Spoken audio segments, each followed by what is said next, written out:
मैं तो चाह रहा हूं कि इस बार ना 400 भी नहीं 450 पार हो जाए, बहुत ज़रूरी है। और सिर्फ बीजेपी का 450 पार हो, बाकी एफिलिएटेड पार्टीज एनडीए की जो 500 तक लाना है वो लाओ।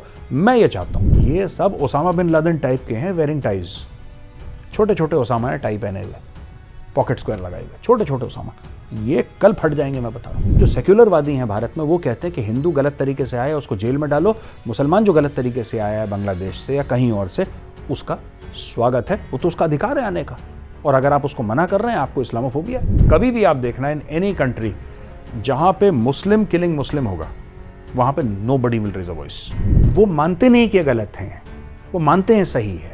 वो कहते हैं कि अगर हिंदू लड़की 11, 12, 13, 14 साल की हजारों हिंदू लड़कियों का रेप हो रहा है पाकिस्तान में, तो वो मानते हैं कि ठीक हो रहा है। पाकिस्तानी जो हैं और खालिस्तानी हैं, खालिस्तान ये जूते के यार हैं। एक बात समझनी पड़ेगी, हम लोग गलती करते हैं जब हम इनको समझाने की कोशिश करते हैं। ठीक है, इनके डंडे लगाओ, इनके डंडे लगाओ, फिर वहां से यूट्यूबर आएंगे जो बोलेंगे कि भारत पाकिस्तान के बीच में मोहब्बत होनी चाहिए। जब वहां पे सब्जियों का दाम बढ़ जाएगा, जब खाने पीने को नहीं मिलेगा, तब इनको प्यार मोहब्बत, वरना सब के सब गजवा हिंद के घोड़े पे चढ़े रहते हैं। जय हिंद दोस्तों, मैं हूं मेजर गौरव आर्य और आप देख रहे हैं डिफेंसिव ऑफेंस। इस वीडियो को लाइक करिए, इस चैनल को सब्सक्राइब करिए, बेल आइकन दबाना बिल्कुल भी मत भूलिएगा। जय हिंद दोस्तों, आप देख रहे हैं डिफेंसिव ऑफेंस और मैं हूं वैभव। आज हमारे साथ हैं major Gaurav Arya. Very welcome sir. Sir, ये जो सिटीजनशिप अमेंडमेंट एक्ट लागू हो गया है, हमने सर डिफेंसिव ऑफेंस पे 3-4 प्रोग्राम उस समय किए थे जब शाहीन बाग चल रहा था।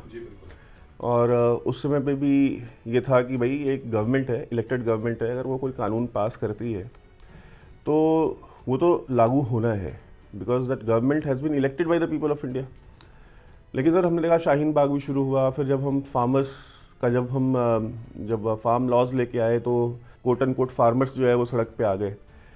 और प्रोटेस्ट के जरिए सर ये कोशिश की जा रही थी कि मतलब इंडिया में कोई भी लॉ मेकिंग जो कि गवर्नमेंट का प्रेरोगेटिव है, पार्लियामेंट करती है, उसको अंडरमाइन किया गया थ्रू स्ट्रीट पावर। बट अब ये लागू हो गया और हमने देखा बिल्कुल कहीं कोई आवाज़ नहीं निकली है सड़क पे। और सारे के सारे जो है ये जितने इंटेलेक्चुअल्स हैं सो कॉल्ड लेफ्ट के, जो liberal, they're anything but liberal, but ये जो लिबरल जर्नलिस्ट हैं वो क्रिटिसाइज कर रहे हैं ट्विटर के ऊपर।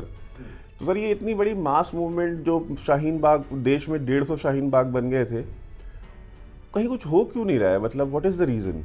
इसका मतलब क्या वो कॉन्कॉक्टेड थी? 100% कॉन्कॉक्टेड थी। जो अभी इस वक्त फार्मर्स की प्रोटेस्ट आज की तारीख में चल रही है वो भी कॉन्कॉक्टेड है, शाहीन बाग भी कॉन्कॉक्टेड है, जो अग्निवीर के खिलाफ जो प्रोटेस्ट हुई थी वो भी कॉन्कॉक्टेड है। मैं आपको बताता हूँ एक बड़ी इंटरेस्टिंग स्टोरी। ये मैटर चलता कैसे है। अग्निवीर की बात करते हैं, सिंस आई एम अ फौजी। तो अग्निवीर की प्रोटेस्ट हुई, लोगों ने ट्रेन व्रेन जलाई, आपको पता ही है, ट्रेन व्रेन जला दी।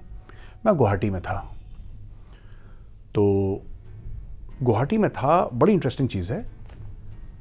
I was in Guwahati, I was staying at the Radisson hotel in Guwahati.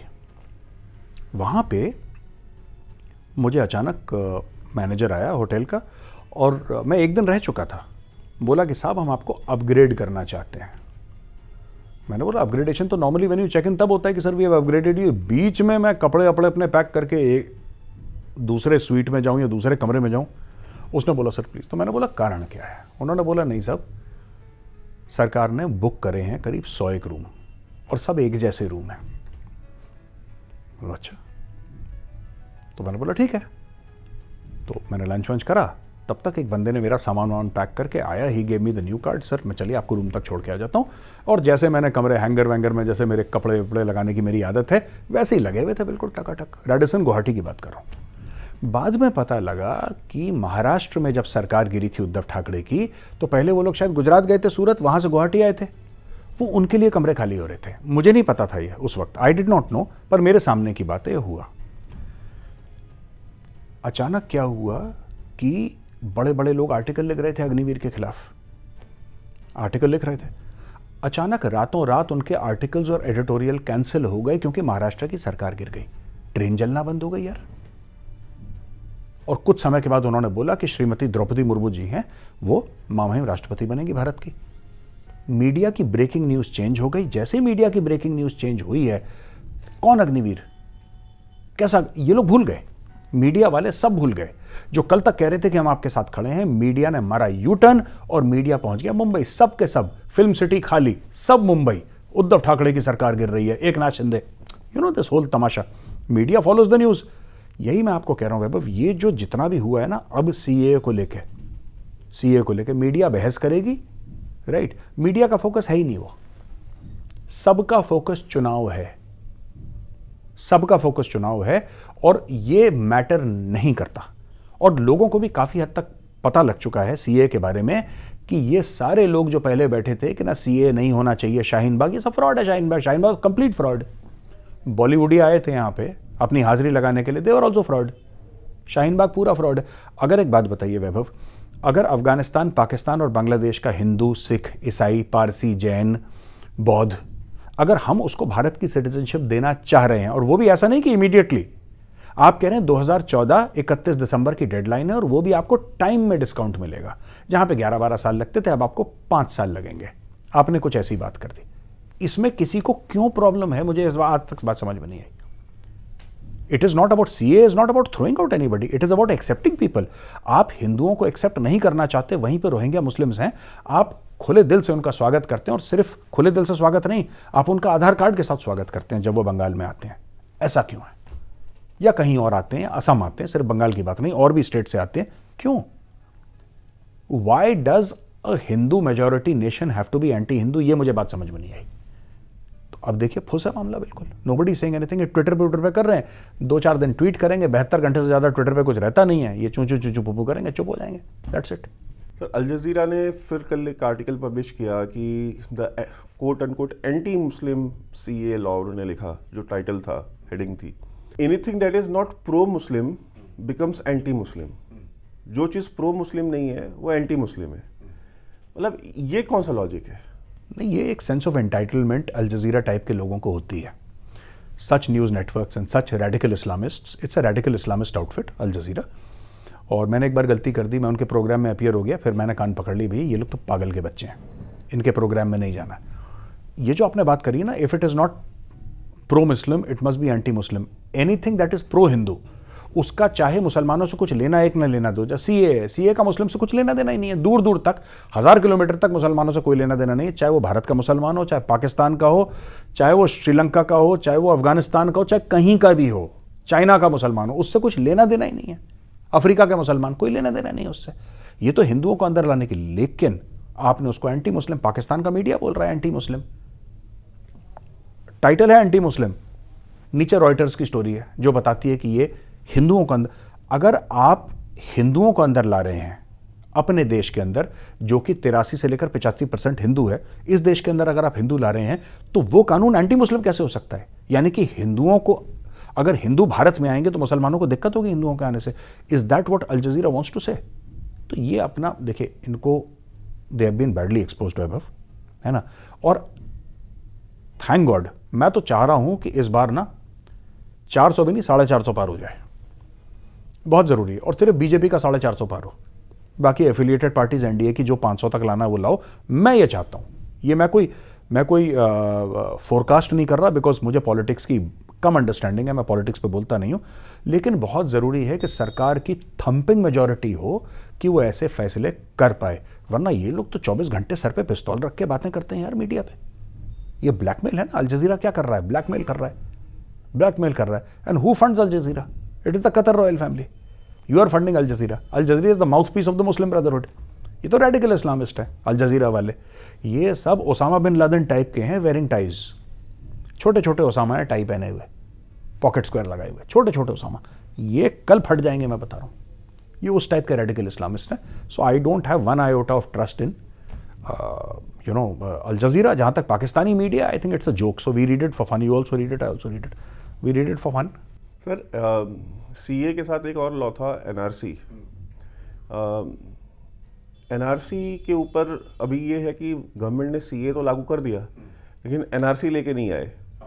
तो कहीं ना कहीं ये बातें चल रही थी क्लोज सर्कल्स में कि भाई एनआरसी इसलिए लेके नहीं आए बिकॉज इनको पता था अगर एनआरसी लेके आएंगे तो फिर वही शाहीन बाग टाइप प्रोटेस्ट शुरू हो जाएंगे। तो डोंट यू थिंक कि सर एनआरसी तो दुनिया भर में लागू हो रही है अलग अलग देशों में, तो इंडिया में भी सर होनी चाहिए थी ना साथ में लागू? भाई अमेरिका कर रहा है एनआरसी। जो मैक्सिकन्स हैं, जो ट्रम्प बोलता है विल बिल्ड अ वॉल, जो वापस उनको डिपोर्ट करते हैं, यूके कर रहा है एनआरसी। रवांडा के साथ, आपको रवांडा प्लान के बारे में आपने सुना होगा, United Kingdom has paid 250 million pounds to the Rwanda government. UK कर रहा है एनआरसी, पाकिस्तान ने करी एनआरसी, 1.7 मिलियन अफगान रेफ्यूजीज को वापस धकेल दिया उन्होंने, बोला कि कागज नहीं है उनको निकालो। और वही पाकिस्तान जो खुद के अफगानों को, जो इतने सालों से यहां पे रह रहे हैं, उनको निकाल के बिल्कुल खुश है और कह रहा है कि पाकिस्तान खुद मुख्तार मुल्क है और वो बरकरार रहा उसका खुद मुख्तार होना, जो पाकिस्तान खुद कह रहा है, वो इंडिया को क्रिटिसाइज कर रहा है कि तुम वही काम क्यों कर रहे हो जो हम कर रहे हैं। नहीं समझ रहे आप? कौन सा देश है ये, कौन लोग हैं जो बिना परमिशन के आ रहे हैं? और जो हिंदू आ रहे हैं, हम हिंदू से ये बोल रहे हैं कि ये फॉर्म है, आप प्रॉपर परमिशन लेकर आइए, यही तो है। तो हमने हिंदू और मुसलमान के बीच में कोई कानून अलग तो नहीं करा, लेकिन जो पॉलिटिकल पार्टीज हैं भारत की, वो कह रहे हैं कि हिंदुओं के लिए जो आप कानून बना रहे हैं वो तो गलत है ही। चाहे वो कागज भर के आए, चाहे वो प्रॉपर डॉक्यूमेंटेशन के आए, परमिशन लेकर आए, कई साल बिताएं वो, तब जाके उनको परमिशन मिले, वो गलत है। लेकिन रोहिंग्या मुसलमान फ्री में आ जाना चाहिए, आप सारे दरवाजे खोल दीजिए, वो धड़ल्ले से 1-2 करोड़ जितने आना चाहें भारत में आ सकते हैं, उनके बाप का घर है, वो जब मन चाहें वो आ सकते हैं। This is what they want. तब भारत असल में तब भारत सेक्युलर होगा, तब तक भारत सेक्युलर नहीं है भाई। सर, हम नोएडा में बैठे हुए हैं, सर नोएडा की या ग्रेटर नोएडा में, for that matter even Banaras जैसे शहर में, सर घरों में 90% जो काम करने वाली मेड्स हैं, दे आर बांग्लादेशी। मतलब मालदा के हैं वो, they always say they are from Malda. Yes, कभी भी नोट करना, वो कभी ये नहीं कहेंगे बांग्लादेशी, सब कहेंगे हम मालदा के रहने वाले हैं, सब के सब, 1 to all। कहाँ के हो? मालदा के, बस मालदा के हैं वो। सर रमज़ान पे ये 1-1 महीने की छुट्टियाँ जाते हैं, बिकॉज पार जाना होता है ना, पार जाके आना होता है, तो उसमें टाइम लगता है, और साल में एक ही बार छुट्टी पे जाते हैं ये, तो 1-1 महीने की छुट्टी पे जाते हैं। And this is something that, मतलब मैंने पता किया है लोगों के, सबके यहाँ ऐसा ही है। इनकी जो मेड्स होती हैं ये, अच्छा इनकी मेड्स का तो पता है कि ये क्या करती हैं, इनके आदमी क्या करते हैं वो नहीं मालूम, मतलब वो क्या काम करते हैं। चलिए बनारस में तो मैंने कुछ देखे जो रिक्शा चलाते हैं, रिक्शा पुलर्स हैं, लेकिन नोएडा, ग्रेटर नोएडा, मुंबई, दिल्ली, बेंगलोर, यहाँ पे ये क्या काम करते हैं किसी को नहीं मालूम। वैभव, मैं आपको एक बात बताता हूँ, कोई भी काम रेड़ी लगाते होंगे, रिक्शा चलाते होंगे, वो अलग बात है। मैं आपको एक छोटी सी बात बताता हूँ। नोएडा में आज से 10-12 साल के बाद आप नोट करिएगा, पूरी जान लगा देंगे कि एक कम से कम एक एमएलए हो जो बांग्लादेशी हो नोएडा के अंदर। नोएडा के अंदर इतने बांग्लादेशी, कोई रोकने वाला नहीं है। हम सब सेक्युलर हैं ना, कोई रोकने वाला नहीं है, क्योंकि हम सब लोग सेक्युलर हैं। अरे हम ये नहीं कह रहे, हम कह रहे हैं तुम हिंदू हो और अगर तुम गलत तरीके से आए हो वो भी गलत है, अगर तुम मुसलमान हो तुम गलत तरीके से आए हो वो भी गलत है, राइट। पर जो सेक्युलरवादी हैं भारत में, वो कहते हैं कि हिंदू गलत तरीके से आया उसको जेल में डालो, मुसलमान जो गलत तरीके से आया है बांग्लादेश से या कहीं और से, उसका स्वागत है, वो तो उसका अधिकार है आने का, और अगर आप उसको मना कर रहे हैं आपको इस्लामोफोबिया है। दैट इज एंड जिस तरीके से बेंगलोर, चेन्नई, हर जगह भारत में, Jammu, they have reached Kashmir, everywhere these Rohingyas are coming, everywhere। ये बिल्कुल ना भारत इन्फेस्ट हो गया इन लोगों से लगातार। लोगों को नहीं पता है कि 1971 की जो लड़ाई हुई थी, one of the main reasons for 1971 war was कि वहाँ से लोग आ रहे थे, रोहिंग्याज नहीं, बट जो बाद में बांग्लादेश हुए, ईस्ट पाकिस्तान के लोग आ रहे थे। भारत उस समय फाइनेंशियली इतना इस कंडीशन में नहीं था कि इसको वो मैनेज कर सके, सबको सपोर्ट कर सके। भारत की इकोनॉमिक कंडीशन बहुत प्रिकेरियस हो गई थी। That is one of the reasons why India went to war with Pakistan, because everybody was coming to India. Sir इस हिसाब से देखा जाए तो सर, तो जो पाकिस्तानीज हैं, they have a much stronger spine than as compare to us. उन्होंने इतने 17 लाख अफगान्स को पकड़ा 1 महीने के अंदर, आइडेंटिफाई किया और उनको उठा करके सबको डिपोर्ट कर दिया, एक को नहीं छोड़ रहने दिया पाकिस्तान में। नहीं, मुझे नहीं लगता कि इसमें स्पाइन का मैटर है। आई वुड नॉट से कि उनकी स्पाइन है नहीं एक्चुअली पाकिस्तानियों की ना। Pakistanis are born without a spine. वो बाद में उनकी फौज उनको थोड़ा सा सीधा करती है। Decision was taken by general Asim Munir, it was not taken by the politicians. Politicians क्या फ़र्क पड़ता है, अफगान रहें वहाँ पे, सुडानीज रहें, लेबनीज रहें, उनको क्योंकि वहाँ से हिट पड़ रहे थे, बड़े सारे फौजी मर रहे थे, फौज के अंदर बड़ा डेजोनेंस हो गया। जो पाकिस्तानी आर्मी है, पाकिस्तानी आर्मी के जो रैंक्स हैं, all ranks, they started giving this regular feedback कि सर हमें ये लोग मार रहे हैं, हमें ये लोग मार रहे हैं, हमें लोग मार रहे हैं, कुछ करो। As a response they started throwing out.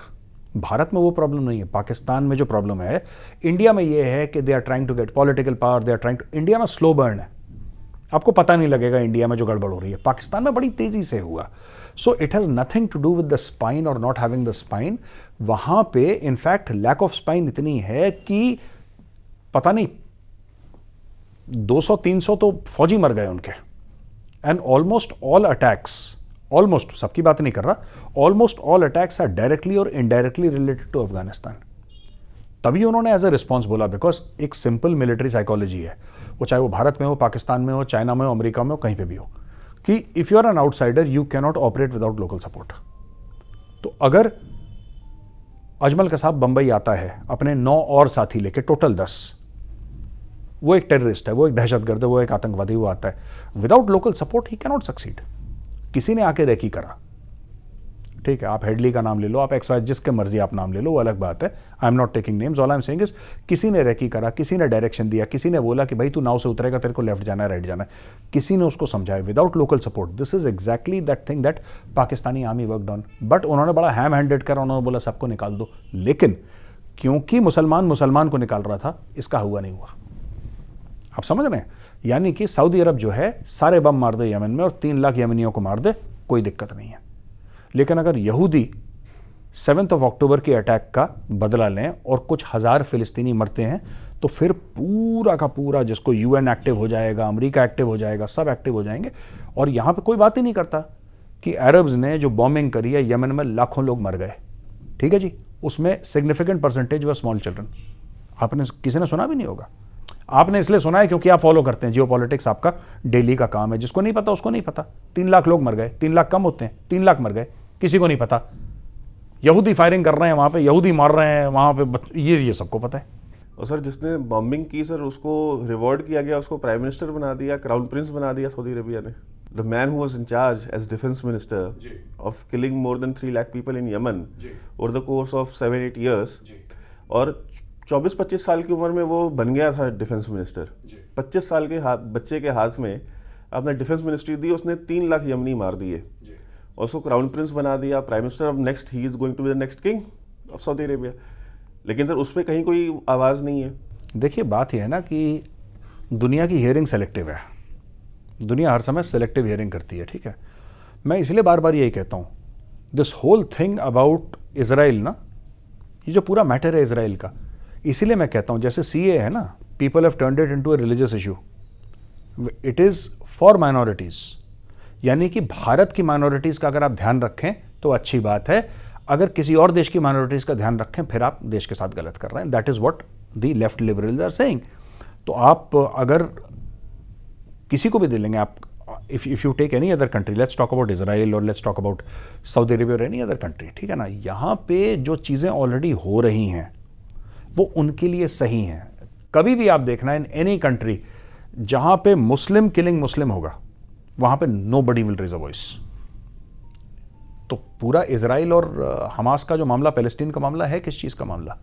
It is a matter of religion, it's not a political dispute. लोग बहुत गलती करते हैं ये समझने के लिए कि it's not about land, it's not about कि इजराइल ने इतनी ज़मीन हड़प ली और इजराइल ने occupy, that is not the point. The point is from the river to the sea Palestine will be free.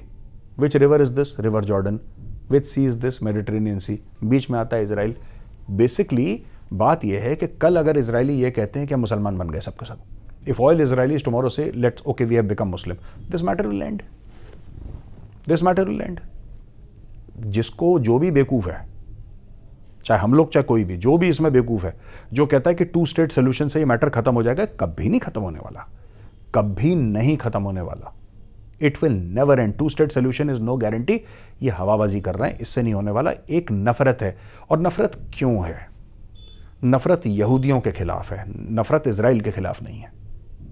It is against the religion, और ये सैंक्शनड है, और ये 1400 साल से चलती आ रही है नफरत। ये आज की थोड़ा है कोई, ये 1400 साल से चलता आ रहा है मामला। तो people don't realise, people don't want to speak the truth. लोग सच नहीं बोलना चाहते, कड़वी लगती है, लोग गलत समझ लेंगे, लोग कम्युनल समझ लेंगे, लोग चुप रहते हैं। सच बात तो ये, it's a religious war. Sir India में भी जो चल रहा है कहीं ना कहीं सर घुमा फिरा करके ये रिलीजियस इशू ही तो है ना। मतलब अगर आप एक्चुअल में ह्यूमन राइट्स के ऊपर बिलीव करते हैं, मुसलमान या बांग्लादेशीज या रोहिंग्याज या जो भी हैं पूरे रीजन में, ये परसिक्यूट हो गए तो इंडिया नहीं आ रहे हैं, इनमें से कोई परसिक्यूटेड नहीं है। और ये तो रिकॉर्डेड है, human rights commission of Pakistan की रिपोर्ट है कि हर साल 3,000 से ज़्यादा हिंदू बच्चियों का जबरन जो है वो धर्मांतरण किया जाता है, जिसमें से कि 90% बच्चियां जो हैं वो बालिग भी नहीं होती हैं, they are less than 18 years old, 12-13 साल की 14 साल की बच्चियों का होता है। तो अगर वो यहाँ पे आते हैं तो मतलब आपके अंदर इंसानियत नहीं है, आप डू यू वांट, मतलब ये कैसा लिबरलिज्म है जहाँ पे आप चाहते हो कि हिंदू बच्चियों का रेप हो, हिंदू बच्चियाँ किडनैप की जाएं, हिंदू बच्चियों का जबरन धर्मांतरण हो, मतलब what kind of psyche is this? This is a psyche, मैं आपको बताता हूँ, ये खास किस्म के प्राणी हैं ये लोग। भारत के जो लेफ्ट लिबरल्स हैं ना, they are the most useless breed in the world, but ये खास किस्म के प्राणी हैं। They take great pride in celebrating Aurangzeb. These are the same people who celebrate Aurangzeb. I'm talking about Hindus. मैं हिंदुओं की बात कर रहा हूँ, भारत में जो लेफ्ट लिबरल हैं, they celebrate Aurangzeb, right? They give excuses for why Aurangzeb did whatever he did. They give excuses for why Tipu Sultan did whatever he did. It is the same mindset. This is the same mindset that says that everything is okay. सब ठीक है, चंगा सी। That is how they are. I mean, जो लोग ये कह रहे हैं कि हिंदुओं के साथ जो भी हो रहा है ठीक हो रहा है, जो सीईओ का प्रूफ जो उसको मतलब उसके खिलाफ बोल रहे हैं आज की तारीख में, माफ़ कीजिएगा, जो उसके खिलाफ बोल रहे हैं सीए के खिलाफ, these are the same people who are the people who are saying that नहीं, यहाँ पे औरंगजेब रोड होनी चाहिए, यहाँ पे बाबर रोड होनी चाहिए इंडिया में। कौन से देश में आपने देखा होगा, अमेरिका में, America was ruled by the British, कौन सी अमेरिकन रोड है जिसमें बोला है कि साहब ये ब्रिटिश जनरल था? मैं ब्रिटिशर्स के बारे में नहीं बोल रहा, हो सकता है शेक्सपियर रोड हो, शेक्सपियर वॉज अ ब्रिटिशर, मैं मना नहीं कर रहा, मैं ये नहीं कर रहा किसी ब्रिटिशर के खिलाफ, लेकिन जिसने उनके ऊपर अत्याचार करा, चाइना के ऊपर था अंग्रेजों का राज, चाइना में कोई रोड है अत्याचार करने वाला? सर सऊदी अरेबिया में किस तुर्की के नाम पे रोड है? लोगों को पता ही नहीं है कि Ottoman empire at one time ruled over the entire Hijaz area, they ruled over it. इनको ना ये जानना चाहते। हवाई जहाज से अरबों को मारा था उस जमाने में, जो सिंगल इंजन था वो गरगर करके चलता था, उस पर मशीन गन लगा के अरबों को मारा है, हजारों की तादाद पे अरबों को मारा है ऑटोमन्स ने, ये इसके अर्दोगान के बाप दादाओं ने। लोग नहीं मानते, लोग जानने को तैयार नहीं है history. Then see it is, there is that smugness कि वी नो एवरीथिंग और तुम लोग को कुछ नहीं पता है। Fact of the matter is कि these left liberals know nothing, और ये भारत के ऊपर बहुत बड़ा एक बोझ है, मैं बता रहा हूँ। There is a huge strain on India's resources, India's intellect, India's moral fiber. I mean, इनका तो कुछ कर ही नहीं जा सकता। I mean, ठीक है, अब हैं तो हैं, क्या करें, झेलना पड़ेगा इनको। इंटेलेक्चुअल डिसऑनेस्टी नहीं मानते आपकी, मतलब दे डिलिबरेटली दे नो एवरीथिंग, ऐसा नहीं है कि इन्होंने पढ़ा नहीं है। नहीं, I would disagree. It is not about being intellectually dishonest, they actually approve of what is happening. Dishonesty कब होती है कि मुझे पता है ये चीज़ गलत है लेकिन मैं जानबूझ के इसको सपोर्ट कर रहा हूँ, उसको हम कहते हैं डिसऑनेस्टी। वो दोगलापन है, ठीक है, वो मुनाफकत है कि मुझे पता है ना, मुझे पता है कि ये मतलब ये काम गलत है लेकिन फिर भी मैं सपोर्ट कर रहा हूँ। वो मानते नहीं कि ये गलत हैं, वो मानते हैं सही है। वो कहते हैं कि अगर हिंदू लड़की 11, 12, 13, 14 साल की हज़ारों हिंदू लड़कियों का रेप हो रहा है पाकिस्तान में, तो वो मानते हैं कि ठीक हो रहा है। आप माइंडसेट पहले समझना पड़ेगा। अगर हिंदू बच के यहां पे जान बचा के भारत आना चाह रहा है तो वो भारत की सेक्युलरिज्म पे बहुत बड़ा दाग है, लेकिन वहां पे हिंदू बच्ची 11 साल की रेप हो रही है, 55 साल के आदमी उसका रेप कर रहा है और फिर मौलाना कलमा पढ़ के उसको मुसलमान बना के उससे शादी करवा रहा है। वो सेक्युलरिज्म का दाम है जो हिंदूज दे रहे हैं पाकिस्तान में। So Pakistan is a secular state and India is, ये है, that is what they believe in. Sir एक लास्ट क्वेश्चन कि वहाँ पे जो पंजाब में, पाकिस्तान वेस्ट पंजाब में मतलब ग्रंथी की बेटी, गुरुद्वारे की ग्रंथी की बेटी को जो है उठा करके किडनैप किया गया, AK-47 के बीच में उसका निकाह पढ़ा दिया गया, उससे वीडियो पे स्टेटमेंट ले लिया गया और चारों तरफ उसके AK-47 में लोग खड़े हैं पकड़ के। ये जो किसान आंदोलन वाले हैं या यहाँ पे जो ये सो कॉल्ड मुसलमानों के हक की आवाज़ उठाने वाले जो सिख हैं इंडिया में, जो कि बेसिकली उस आइडियोलॉजी, इनमें से कभी कोई उसके ऊपर बात क्यों नहीं करता है? ये उल्टा हमें टारगेट करते हैं। आपने देखा होगा सोशल मीडिया पे ये जो वेस्ट में रहने वाले जो खालिस्तानीज हैं, they never raise their voice for यार गुरुद्वारे की ग्रंथी की बेटी उठा ली और इनके मुंह से आवाज़ नहीं निकली। करतारपुर साहब है ग्रंथी के, यस, करतारपुर साहब के हेड ग्रंथी की बेटी उठा ली, नहीं करेंगे। देखिए खालिस्तानियों को मिलती है फंडिंग वहाँ से, ठीक है।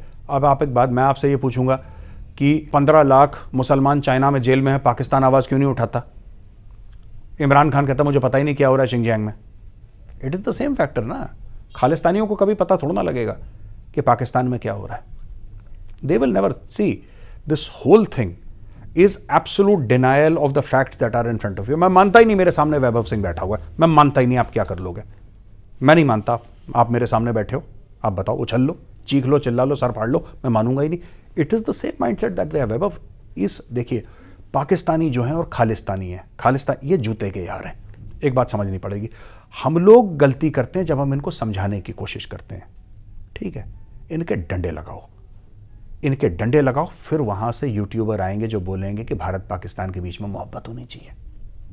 जब वहां पे सब्जियों का दाम बढ़ जाएगा, जब खाने पीने को नहीं मिलेगा, तब इनको प्यार मोहब्बत, वरना सबके सब गजवा हिंद के घोड़े पे चढ़े रहते हैं।